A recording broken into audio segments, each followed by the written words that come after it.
It was a warm afternoon in Lusaka, and passengers were boarding a flight on Great Savannah Airways, bound for Nairobi. Among them was Mwansa, a sharply dressed woman from the Bemba ethnic group.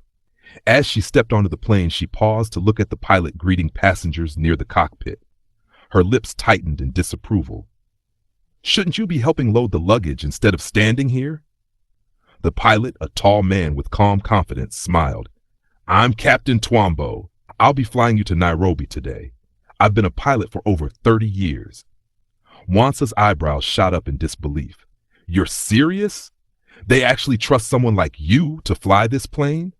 Captain Twaambo tilted his head slightly. "Someone like me?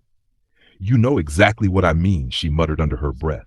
Without another word, Twaambo returned to the cockpit while Mwansa settled into her seat. She began complaining to her seatmate, a man reading a newspaper. "Can you believe this?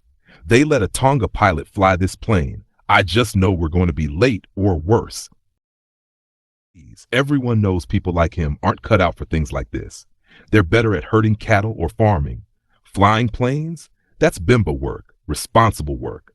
The man frowned. "Isn't that a bit unfair?" "It's not unfair. It's the truth," she snapped. A flight attendant approached, her smile tight.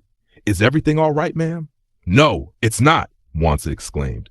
"This airline is reckless. Putting a Tonga in charge of a plane? It's like giving a child a spear and expecting them to hunt a lion. It's madness." The attendant's expression stiffened. "Captain Twaambo is an excellent pilot. Please remain calm and let him focus on your safety." "Safety?" Mwansa retorted. "You mean luck. That's all we have when people like him are in charge." The attendant excused herself and headed to the cockpit. Moments later, Captain Twaambo emerged. "Ma'am," he began. Mwansa rolled her eyes. "After serving 25 years in the Air Force, I've earned my place in this cockpit. But here you are, dismissing all of that because of where I was born." Mwansa bristled. "It's not personal. It's just the way things are. Some tribes are meant to lead and others are meant to follow." Twaambo sighed. "If you can't respect me as your pilot, you're free to take another flight." The flight attendant returned, flanked by airport security. "Ma'am, we've arranged for you to take the next flight. Please gather your belongings." "What?" "You can't do this. I have an important meeting in Nairobi." Twaambo nodded. "And I have a responsibility to every passenger here.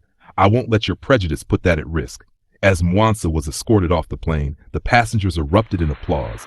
Captain Twaambo returned to the cockpit, his focus steady,